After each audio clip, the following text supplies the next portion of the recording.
여러분은 지금 서천군 미디어 문화센터 소풍 플러스를 듣고 계십니다. 제가 요즘 가보고 싶은 곳이요? 제주도, 발리, 파리. 너무 많죠.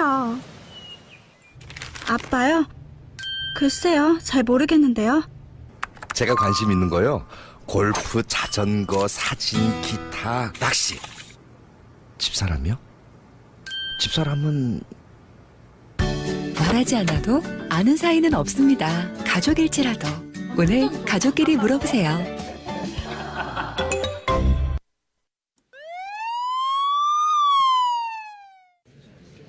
무슨 일이야? 가스레인지가 갑자기 폭발했어요. 소화기 여기 있다. 근데 이거 어떻게 사용하지? 소화기 사용법을 모르신다고요? 소화기의 안전핀을 제거하시는 골고루 방사하세요. 고마워요. 근데 누구시죠?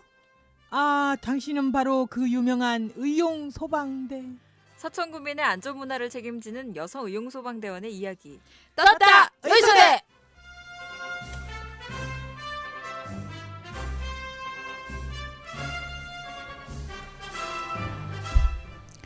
하늘이 맑으니 바람도 맑고 내 마음도 맑습니다.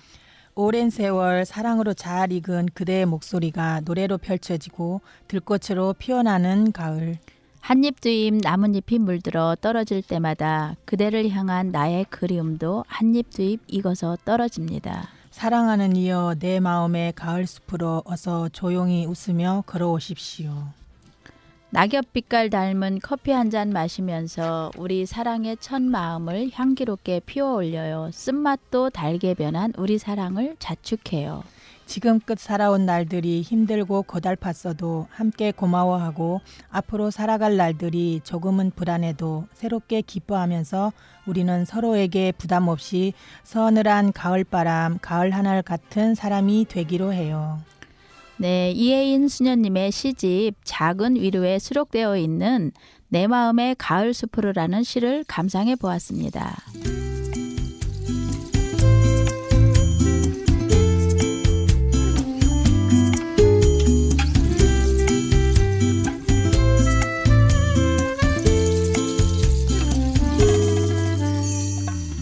가을이 오면 눈부신 아침 햇살에 비친 그대의 미소가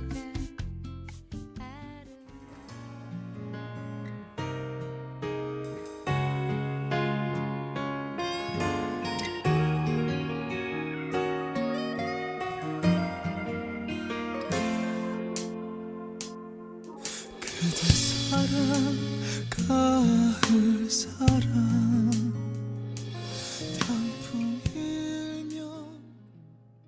서영은의 가을이 오면과 SG 워너비의 가을사랑 들려드렸습니다. 네, 떴다 의소대 첫 번째 코너 서천 소방서 의용 소방대 뉴스.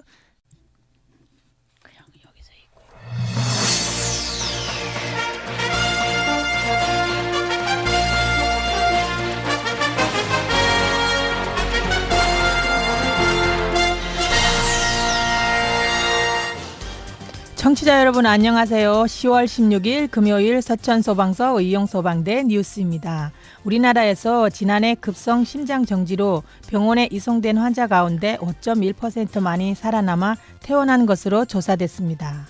보고서에 따르면 급성 심장정지 건수는 2006년 1만 9,477건에서 2014년 3만 309건으로 1.5배 늘었습니다.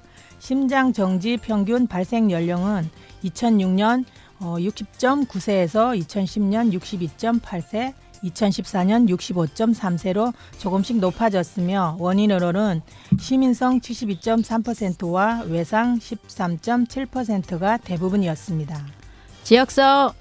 지역별 발생률도 큰 차이가 나타났는데요. 제주도가 84.5명으로 가장 많았고 강원, 충북, 경북, 충남, 전남, 전북, 인천, 경남, 울산, 경기, 대구, 서울, 부산, 광주 순으로 나타났습니다. 네, 연구팀은 섬이나 농촌 지역이 많은 광역자치단체가 대도시보다 발생률이 높았다며 이들 지역의 고령 환자가 느는 게 주 원인이라고 분석했습니다. 생존 퇴원율은 2006년 2.3%에서 2010년 3.3%, 2014년 5.1%로 점점 높아지는 추세지만 미국, 덴마크, 일본, 호주 등에 비하면 아주 크게 낮은 수준입니다. 심정지 환자의 생존율을 높이려면 무엇보다 병원으로 옮기기 전 가족이나 일반인의 즉각적인 심폐소생술이 필요합니다. 일반인의 심폐소생술 시행률은 2010년 3.2%에서 2014년 12.1%로 많이 개선되고 있는 실정이며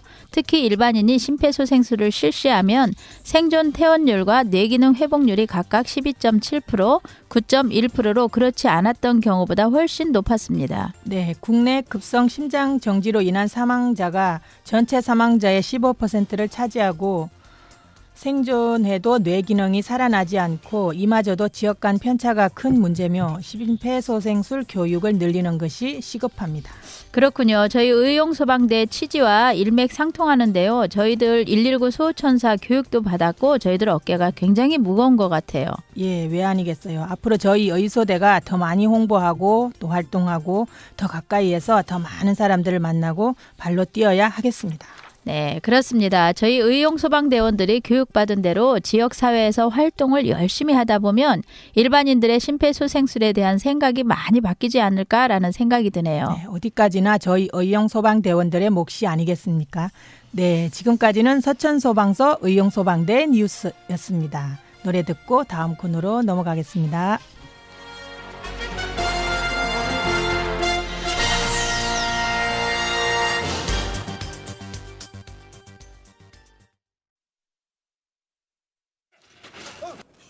여보세요. 여보세요. 괜찮으세요? 소문 아니시네? 119에 신고해주세요. 가슴 압박을 시작해. 하나, 둘, 셋, 넷, 발꿈치를 걷게 펴고 체중을 실어서 이 템포는 유지해 얼굴 뒤로 서는 번 압박해 계속해 27, 28, 29, 30 머리 젖히며 턱을 들어 코를 막고 인공호흡 가슴이 올라올 정도로 가슴 압박을 다시 해. 하나, 둘, 셋, 넷, 발꿈치를 걷게 펴고 체중을 실어서 이 템포는 유지해 얼굴 뒤로 서는 번 압박해 계속해 27, 28, 29, 30 다시 입으로 가슴이 올라올 정도로 가슴 압박을 다시 해. 하나, 둘, 셋, 넷, 다섯, 여섯, 일곱, 여덟, 아홉, 열, 열하나, 둘, 셋, 열넷, 열여섯, 일곱, 여덟, 열아홉, 스물여섯, 스물여덟, 스물아홉, 서른 다시 입으로 내 영감도 아닌데. 가슴이 올라올 정도로 가슴 압박을 다시 해. 사람을 살리는 CPR 우리 함께 배워요. 노래를 따라 부르며 우리 모두 같이 해봐요. 남녀노소 누구나 쉽게 할 수 있어요. Keep going 27, 28, 29, 30 Roll two more times Until you see the chest rise. Start to compress the chest. 1, 2, 3, 4 Still raising your arms using your weight Keep this tempo 5 to 6 centimeters deep Perform sorry compression Keep going 26, 27, 28, 29, 30 Roll two more times Until you see the chest rise. Start to compress the chest. 1, 2, 3, 4 Still raising your arms using your weight Keep this tempo 5 to 6 centimeters deep Perform sorry compression Keep going 26, 27, 28, 29, 30 Roll two more times Until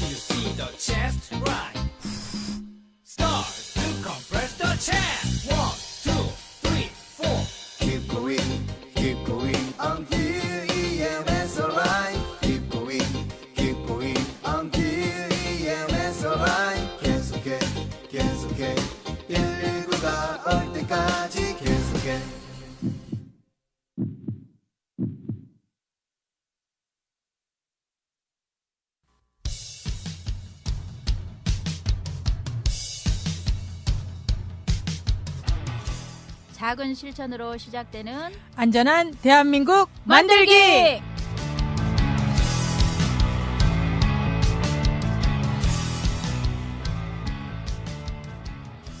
안녕하세요. 떴다이소대 청취자 여러분.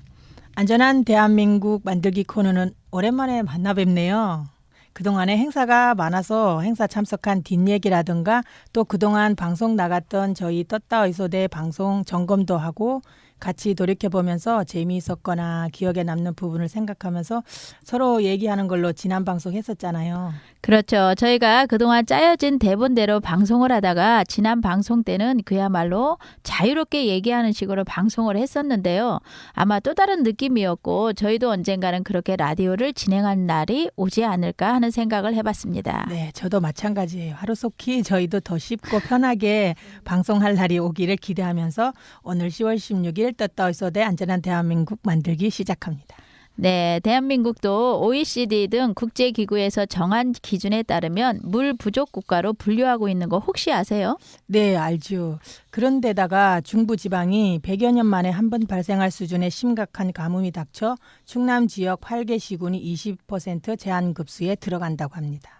이들 시군의 물 공급원인 보령댐이 바닥을 드러내 급수량 축소가 불가피해졌기 때문이랍니다. 올여름 마른 장마에다 가뭄이 내년까지 이어질 것이라는 기상 전망까지 나와 내년 봄 농사에도 비상이 걸렸습니다. 예, 정부와 충남도는 내년 3월까지 금강 부여 구간의 금강물을 보령댐으로 공급하기 위해 이달 말 수로 공사를 시작할 계획입니다. 광역상수원의 고갈 위기로 급수를 제한하는 것은 2009년 광동댐에 이어 보령댐이 사상 두 번째입니다. 이에 따라 이들 시군 48만 명의 주민이 먹는 물을 공급받는 것은 물론이고 공공시설을 이용하는 데 큰 불편을 겪을 것으로 보입니다. 해당 시군들은 공공수영장의 운영을 중단시키고 목욕탕 등 물 사용량이 많은 업소와 기업을 대상으로 절수운동을 벌이고 있습니다. 하지만 이런 급수 제한에도 불구하고 앞으로의 상황은 더 나빠질 우려가 커지고 있고요. 본격적인 가을로 접어들면서 홍수성 폭우가 내릴 가능성이 없는 데다 내년에도 큰 비가 내리지 않을 것이란 장기 예보가 나오기 때문입니다. 네, 이런 전망대로라면 내년 3월 보령댐의 물이 완전 고갈될 것으로 보이며 이에 따라 정부는 내년 2월까지 금강 백제보 아래에서 보령댐 상류까지 21km 구간에 관로를 묻어 하루 11만 5천 톤의 물을 끌어올릴 수 있어 보령댐의 용수 고갈 방지에 효과적으로 대응할 수 있을 것으로 예상됩니다. 정부는 또 가용 수자원 효율적으로 활용하기 위해 16개 다목적 댐의 용수 공급 및 홍수 조절 능력 재평가를 예정보다 1년 앞당겨 내년에 실시하기로 했습니다. 네, 특히 보령댐은 가뭄을 고려해 올해 재평가를 끝낼 계획이며 중장기적으로는 노후 수도관을 개량해 수돗물이 새는 비율을 줄이는 한편 중소규모 댐 추가 건설과 해수 담수화 시설 및 지하수 댐 확대 등 대체 수자원을 확충하기로 했습니다. 이에 정부 관계자는 단기적인 가뭄 대책을 내놓은 것뿐만 아니라 중장기 수자원 확보 관리 방안 마련에도 소홀함이 없도록 하겠다며 앞으로 물관리 협의회를 수시로 개최해 물관리 현안에 대해 지속적으로 점검해 나가겠다고 말했습니다. 하지만 어려운 과제가 또 놓여 있는데요. 허성욱 충남도 정무부지사는 수로공사의 인허가 행정 절차가 17개나 돼 제때 시작할지 걱정이며 정부가 충남 8개 시군에 특별 재난구역에 준하는 조치를 내려 인허가 간소화로 공사가 속도를 내게 해주길 바란다고 주문했습니다. 그렇게 해서 공사가 조기 착공되더라도 공사가 끝나는 내년 2월까지는 꼼짝없이 가뭄 피해가 예상되겠는데요. 그렇습니다. 달리 방법이 있겠습니까? 현재로서는 물을 절약하는 것이 최우선입니다. 아, 그러고 보니 저희도 언젠가 물 절약 공익 광고인가 비슷한 거 녹음한 적이 있었죠? 그러네요. 그것도 어렵게 했었는데 요즘 시기에 아마 꼭 맞는 광고를 저희가 미리 했었네요. 그런데요, 박미순 씨, 이 가뭄 상태가 단지 우리 지역뿐 아니라 다른 지역에도 가뭄 피해가 시작됐거나 곧 가시화될 전망이라고 한다죠? 네, 전국 17개 다목적 댐은 용수 상황에 따라 관심, 주의, 경계, 심각 등 4단계로 관리되고 있으며 보령댐은 현재 심각 단계, 대청댐은 경계 단계에 진입했으며 횡성, 주암, 용담댐은 저수율이 역대 최저로 떨어진 상태이며 안동댐과 소양댐, 충주댐, 이마댐 등도 역대 최저 수준에 근접한 상태입니다. 역시나 다른 지역도 마찬가지로 심각하네요. 그러면 우리가 여기에서 더 알아볼 것이 있지 않을까요? 네, 좀 전에도 말씀드렸지만 물을 아껴 쓰는 수밖에 없는데 우리가 일상생활에서 물을 아낄 수 있는 방법이 뭐가 있을까요? 그러게요. 평소에도 찾아서 실천해야 하는데 꼭 이렇게 발등에 불 떨어져야 생각해 보게 되니 고쳐야 할 것 중에 하나가 아닌가 싶어요. 금방 생각해봐도 우린 주부잖아요. 빨래를 헹군 물이나 손을 씻은 물을 모아두었다가 화장실 물을 내릴 때 사용하면 좋지 않을까요? 네, 좋은 생각이네요. 그리고 빨래할 때는 모아서 한 번에 하는 방법도 있고요. 수돗물을 틀어놓고 설거지를 하는 경우에는 수돗물을 좀 약하게 하여 사용하면 그것도 물이 절약되지 않을까요? 그렇죠. 네. 쌀 씻은 물 화분에 부어주면 영양 공급도 되고 물을 또 아낄 수도 있고요. 변기 물통 안에 고이는 물을 낮추어주면 고이는 물이 적어 물을 아낄 수 있어요. 다시 말씀드리자면 변기통 안에 벽돌이나 물을 채운 페트병을 넣어두시라는 거죠. 네, 남성자 씨 이런 식으로 하면 하루 종일 얽겠는데요. 그러게 말입니다. 막상 찾아보면 이렇게 쉽고 간단한 방법들이 있는데 그동안 물의 소중함을 너무 몰랐었고 저희들이 부끄럽네요. 이 시간 이후로 꼭 실천해야겠습니다. 네, 저 또한 물 절약 꼭 실천할 것을 약속드리면서 안전한 대한민국 만들기 오늘은 여기까지고요. 2부 순서도 기대해 주세요. 노래 듣겠습니다.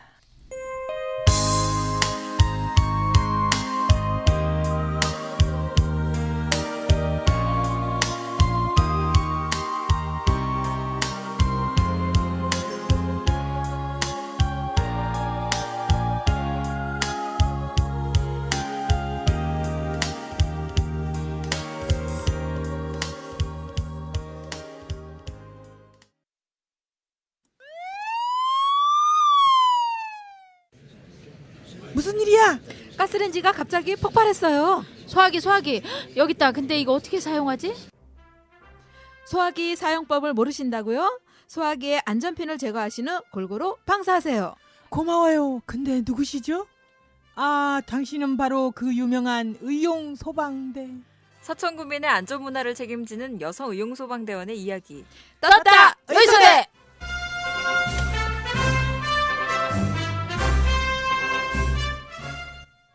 네, 저희 2부 순서 안녕하세요 119입니다. 들어가기 전에 제가 잠시 소개해 드릴게요. 프로젝트 벼락 프로젝트라고 장학 미디어 센터에서 1주년 기념으로 하는 프로젝트인데요.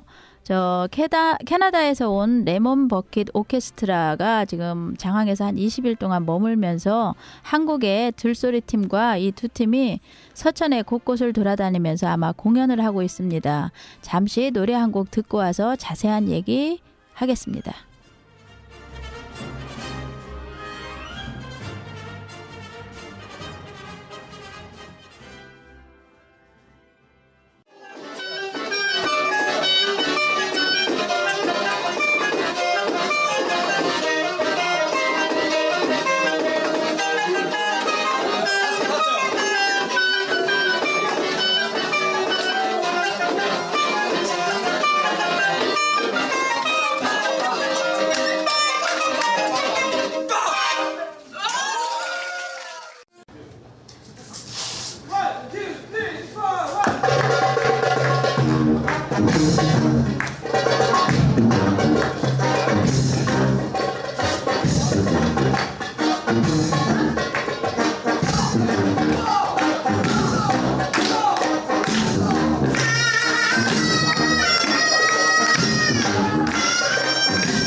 네, 스페인의 탱고 음악과 저희 우리나라의 그 꼭두각시 음악을 외국인들과 함께 연주했던 곡을 듣고 왔습니다.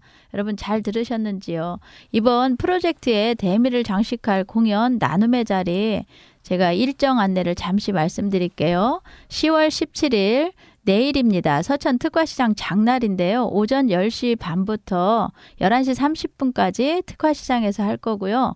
10월 18일 장항 장날인데 그날도 오전 10시 30분부터 11시 30분까지 거리에서 퍼레이드를 할 겁니다. 그래서 여러분들 같이 함께 이런 문화공연 있을 때 같이 즐기셨으면 좋겠습니다. 네, 다음은 2부 메인 코너죠. 인터뷰 코너 안녕하세요 119입니다. 코너 넘어가겠습니다.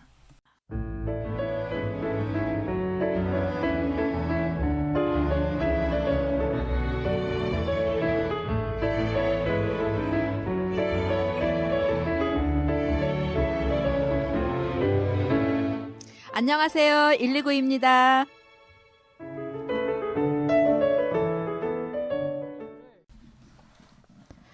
안녕하세요. 청취자 여러분. 안녕하세요. 119입니다. 리포터 주영민 인사드립니다. 오늘은 안전한 서천을 만들기 위해 늘 노력하고 계신 서천 119의 한완석 안전센터장님을 모시고 이야기 나눠보도록 하겠습니다. 안녕하세요. 먼저 라디오를 듣고 계시는 청취자분들께 인사 말씀 부탁드립니다. 네, 안녕하세요. 대한민국 소방관 한완석입니다. 청취자 여러분, 건강하고 돈 많이 벌고 그리고 잘 살고 싶으시죠?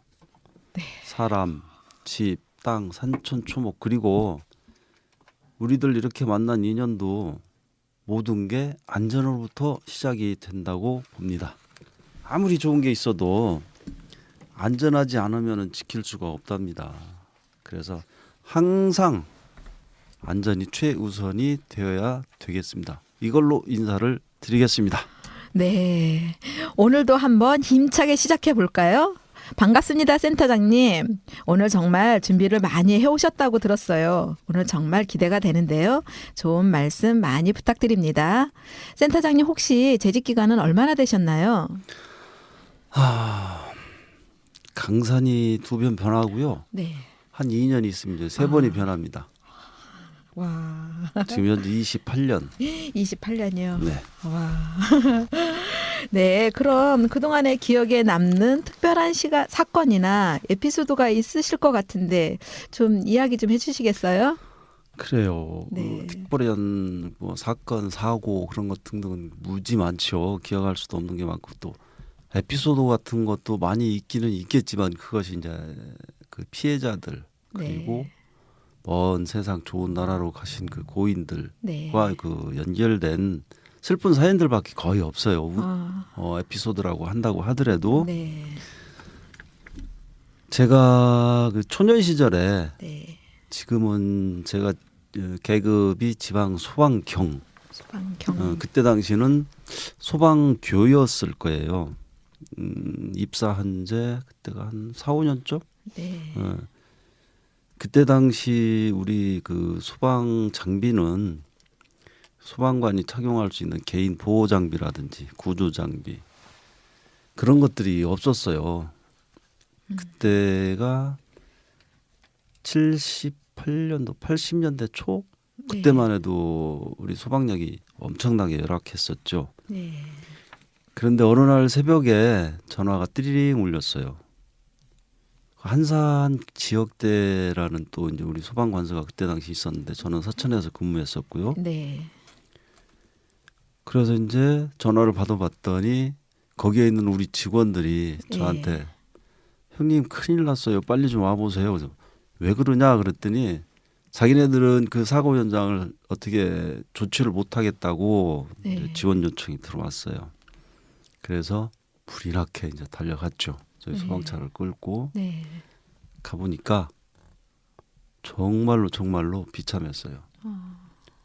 왜 그랬냐면은 목이 메이네. 그때 당시 생각하면 지금도 아찔한데 프라이드 승용차하고 15톤 덤프 트럭하고 충돌이 됐어요. 커브에서 지금은 그 한산 그 사고 현장 자리가 네. 이제 도로 확장되고 그래서 이제 그런 모습이 없어졌는데 그때 당시는 도로가 협소했죠.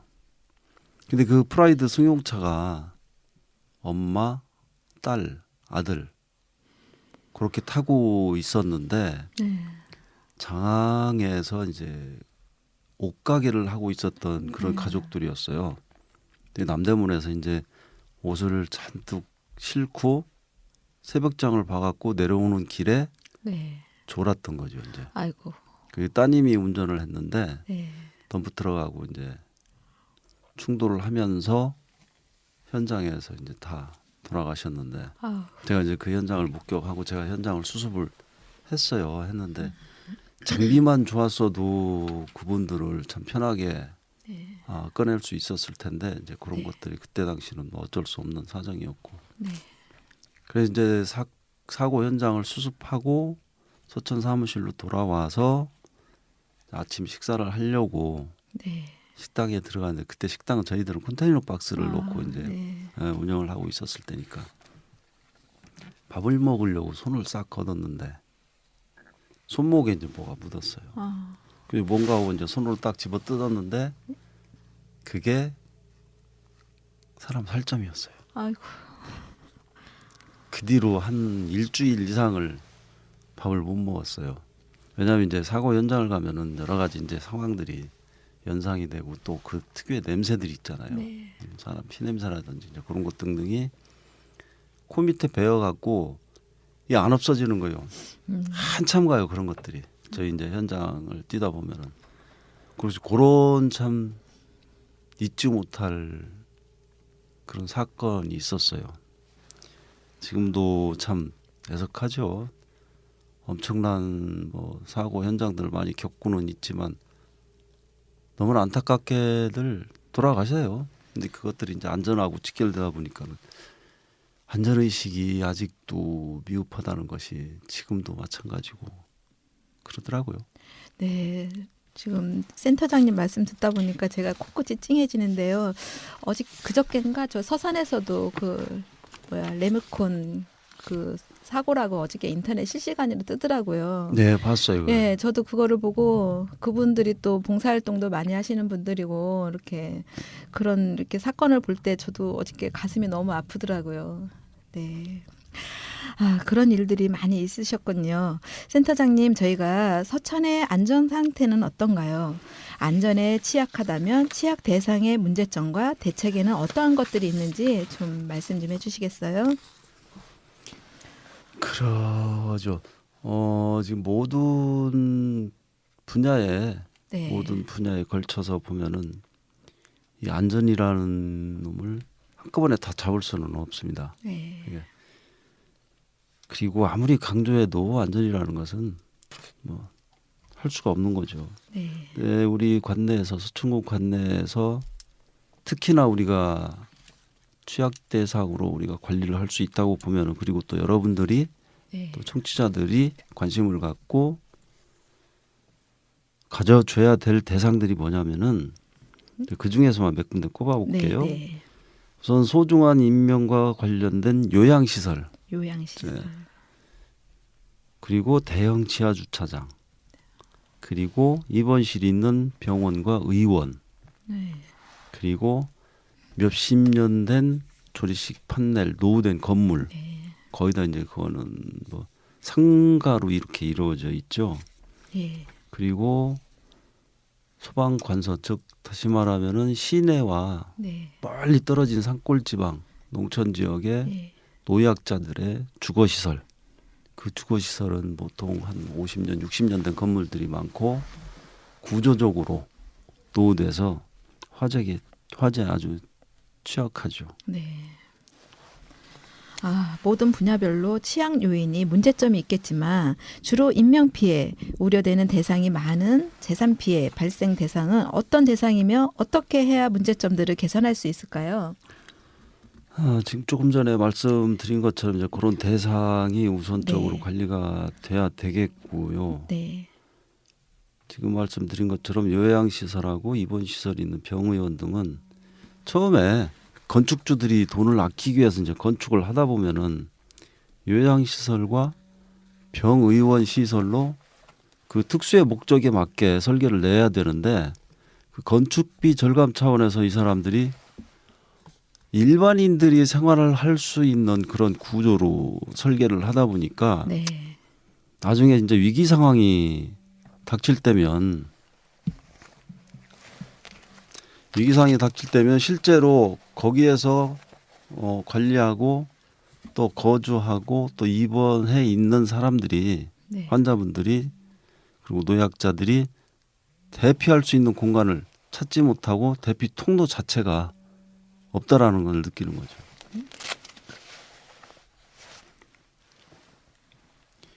그러다 보니까 이제 그런 중요 시설에서 이제 위기 상황이 터지면은 관리가 안 되다 보니까는 네. 많은 인명 피해가 발생을 하죠. 네. 보면은 저희 서천군 관내에 보면은 아주 중요 취약 대상이 몇 군데가 있는데 이제 어느 대상인가는 밝히기는 좀 네, 그렇고 네, 예. 네. 거의 보면은 수행된 인원들이 치매 중증 환자들 그리고 네. 거동 불편자들 또 침대에 누워서 생활하시는 네. 분들 그렇게 이제 구성이 돼 있는데 보면은 1층 같은 경우에는 방범창으로 다 둘러싸여 있어요. 그래서 어떤 유사시 위기 상황이 발생을 했을 때 네. 소방관들이라든지 아니면은 거기 종사하는 분들이 그 대처 능력이 그리고 활동이 현저하게 떨어질 수 있다라는 거죠. 그래서 그런 부분들이 또 법에 저촉이 안 되는 부분들이라 네. 저희들이 어떻게 강요할 수도 없는 부분들이고 이제 업주들의 이제 의식이 살아나야 되겠죠. 네. 그래야 이제 그것이 인명을 보호하고 또 여러 가지 문제들을 해결할 수 있는 능력이 된다라고 봐요. 네. 지금 앞서서 이렇게 말씀을 거의 이렇게 제가 지금 질문하려고 하는 게 지금 다 말씀하신 것 같아요. 주요 대상처, 업주 및 관리 책임자의 안전관리 대책은 무엇인가요? 그런데 지금 거의 말씀해 주신 거죠, 센터장님? 또 예. 따로 그리고 네. 네. 하나 빠진 게 있는데 네. 지금 서천 읍내 보면은 모 아파트 지하 주차장이 아주 대형 지하 주차장이 네. 있어요. 네. 길이가 보통 한 120m 정도 나오는데 네. 끝이 안 보일 정도죠. 네. 그 지하 주차장 관리 문제가 이제 대두가 돼서 저희들도 이제 집중적으로 관리를 하고 있는데 네. 사실 대형 지하 주차장에서 차량 화재가 발생한다고 보면은 네. 엄청난 인재뿐만이 아니고 네. 재산 피해가 이렇게 발생이 된다라고 봅니다. 왜냐하면은 자동차 자체가 모든 것이 이제 가연성 물질로 네, 뒤덮여 네. 있거든요. 네. 내장재라든지 외장재라든지 페인트라든지 그런 것들이 화학약품으로 구성이 돼 있어요. 네. 거의 이제 화학 물질로 구성을 해서 이루어지기 때문에 이게 차량 화재가 발생을 한다고 보면은 거기에서 분출되는 유독가스들이 네. 지하에서 발생이 되기 때문에 상층부로 유독가스들이 이제 상승한다고 보죠. 그러면은 그 상층부에서 입주해서 살고 있는 주민들 피해가 네. 불보듯 뻔하죠. 네. 그렇다면 소방 간섭이 취약 대상 안전관리 예방 대책과 상황 발생 시 대처 방법은 또 무엇이 있나요? 저희들이 가장 중요하게 생각하고 있는 것이 초기 대응 전술을 연구하고 그 훈련을 강화시키는 것이 주 안점이라고 보면 됩니다. 네. 모든 상황을 처리할 수 있는 열쇠라고 볼 수가 있죠. 네. 역시 안전센터장님께서 저희 서천의 안전을 위해 항상 노력하고 계십니다. 센터장님 덕분에 마음이 놓이는데요. 센터장님 저희가 사전에 신청곡을 부탁드렸는데요. 센터장님께서 윤도현의 사랑투를 신청해 주셨습니다. 평소에 이 곡 즐겨 들으시나요? 네, 제가 좋아하는 노래고 제가 또 이 노래를 또 잘 부릅니다. 술 한 잔 먹으면은요. 네. 네, 그럼 센터장님이 신청해 주신 노래 한 곡 듣고 와서 다시 만나요. 윤도현의 사랑투.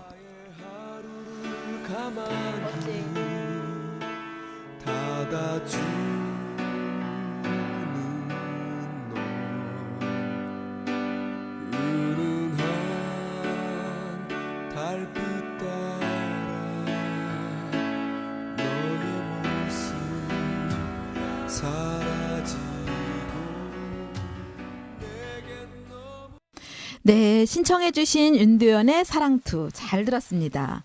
이 곡은 가끔 지치거나 힘들 때 힐링하는 음으로 자주 듣는 노래죠. 듣다 보면 어느샌가 따라 부르게 되는 노래 윤도현의 사랑투. 센터장님 덕분에 노래 잘 들었는데요. 센터장님 다음에 기회가 되시면 노래 한번 꼭 들려주셔요. 네, 알겠습니다. 네, 여러분은 지금 안녕하세요 119입니다 코너를 듣고 계십니다. 그럼 계속해서 서천 119 한완석 안전센터장님과 이야기 나눠보도록 하겠습니다. 센터장님 서천소방서에 또 의용소방대가 있잖아요. 혹시 센터장님이 생각하시는 의용소방대의 사회적 요구에는 어떠한 것들이 있는지 말씀 좀 부탁드립니다. 네. 윤도현의 사랑 2처럼 네. 끝말에 소중한 너. 그렇죠? 네. 소중한 자산이죠. 네. 의용소방대는 왜냐하면은 이 소방이 있기까지는 의용소방대로부터 시작해서 저희들이 지금 119가 이만큼 컸다라고 봐야죠. 네. 모태는 의용소방대입니다. 그래서 저희들한테는 아주 소중한 너죠. 네. 그런데 지금 보면은 의용소방대 역할이 자꾸 축소되고 있어요. 그 이유는 아까도 서두에 얘기했던 것처럼 60년대, 70년대, 80년대는 119 소방 정규 소방대원들이 부족하다 보니까 의용소방대원들의 활동에 의지해서 네. 현장 활동을 많이 했거든요. 근데 지금은 저희 119 정규 직원들이 네. 많이 증가하다 보니까 화재 현장이라든지 어떤 현장 활동에 있어서 네. 전문화된 우리 이제 소방관들이 활동을 하고 있고 그러다 보니까 의용소방대의 그 역할들이 네. 자꾸 축소되는 거예요. 그러다 보니까는 참 아닌 말로 오갈 데가 없는 거예요. 지금 옛날에 그렇게 왕성하게 활동했던 네. 의용소방대원들이 그 현장만 누비다 보니까 예. 지금은 우리한테 그 자리를 뺏긴 거예요. 어떻게 보면은 네. 우리 수가 많아지다 보니까 네. 그러다 보니까는 제 역할을 못 찾고 또 사회적 어떤 요구에 부응을 하지 못하는 경우가 종종 발생을 하죠. 네. 그래서 이제는 의용소방대도 자체적으로 어떤 안전문화 그 패러다임을 바꿀 때가 됐고 또 실례를 들으면은 작년에 2014년도에 전국에서 최초로 서천군 의용소방대가 주관을 해서 주최를 해서 네. 서천군 119 안전문화제를 개최한 게 있었어요. 네네. 네.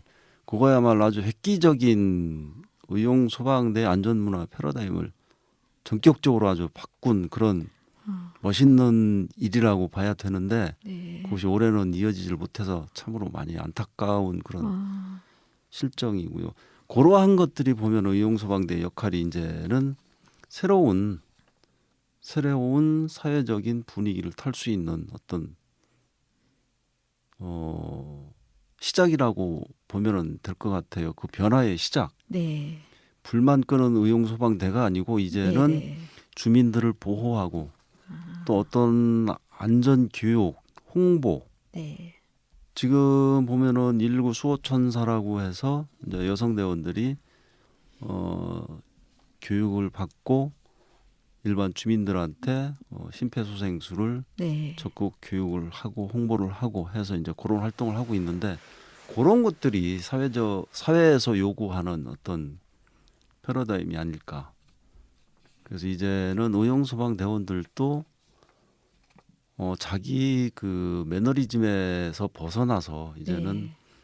모든 국민들이 요구하는 그런 멋있는 봉사대원으로 다시 태어났으면 좋겠다라는 시대적인 지금 배경이라고 봐요. 네. 지금 센터장님께서 저희 의용소방대원을 소중한 자산이라고 이렇게 말씀을 하셨어요. 그래서 소방대원으로서 자부심을 가지고 열심히 활동을 해야겠습니다. 네. 네. 그리고 의용소방대의 미래 지향적인 발전 방법과 의용소방대의 안전문화 활동의 새로운 변화가 어떠한 것들이라고 생각하시나요? 지금 좀 전에 말씀드린 것처럼 네.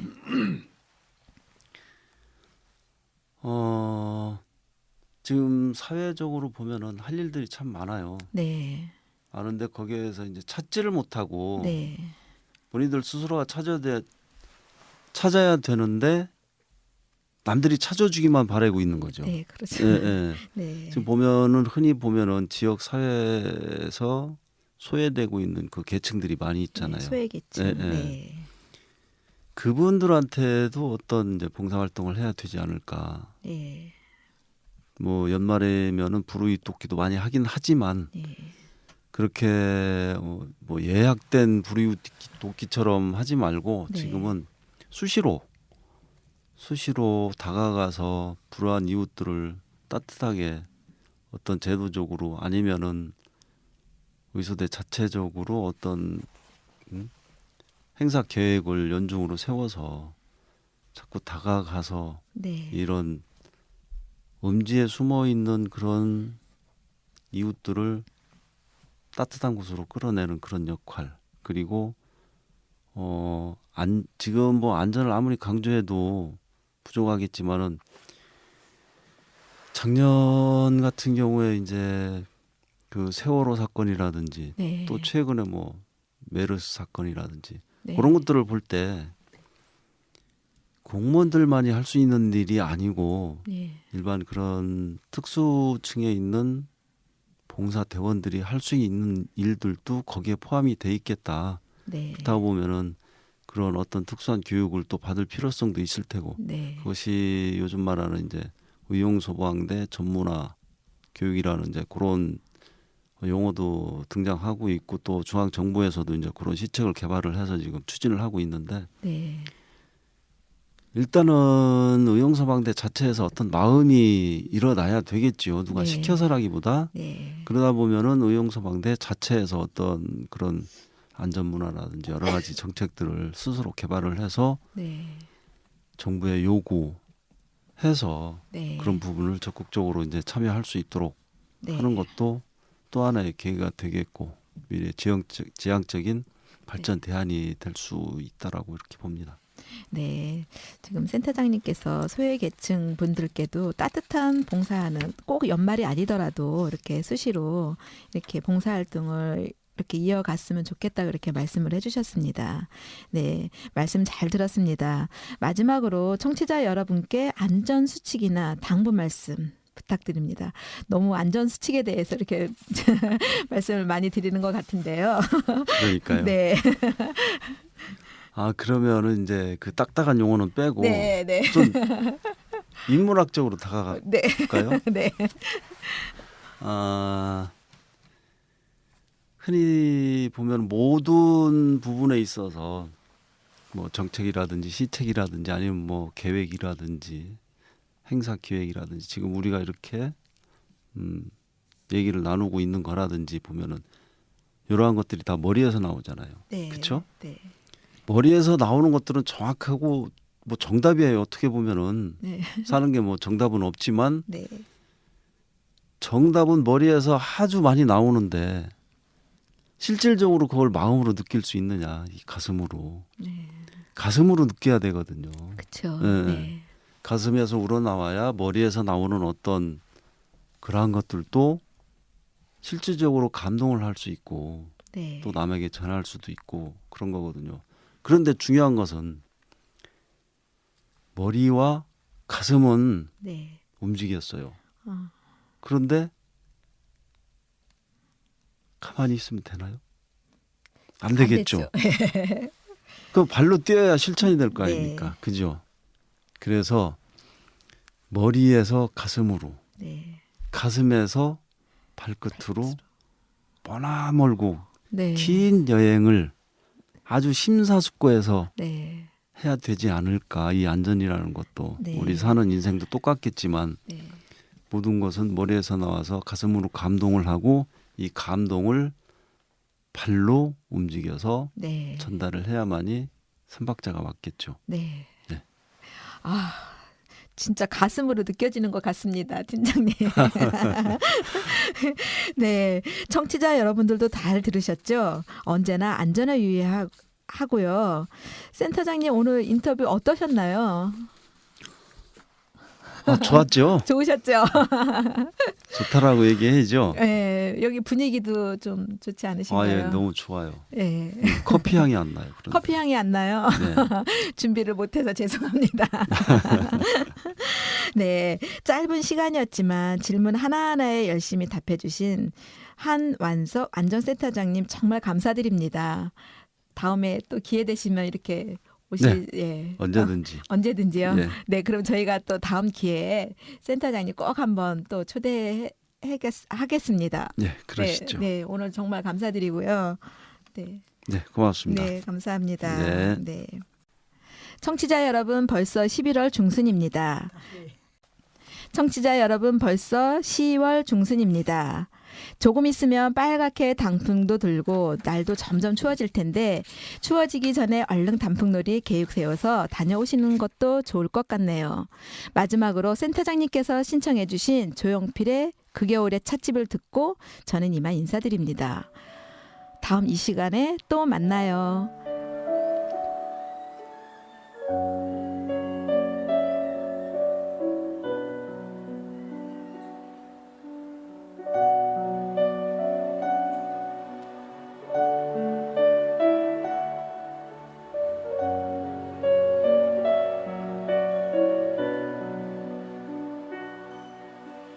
바람 속으로 걸어가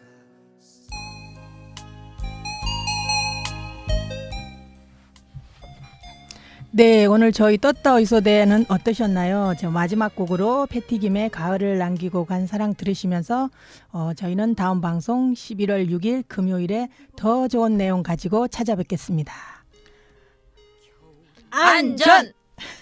아직 멀리 있는데 사랑할수록 깊어가는 슬픔에 눈물은 향기로운 꿈이었나 당신의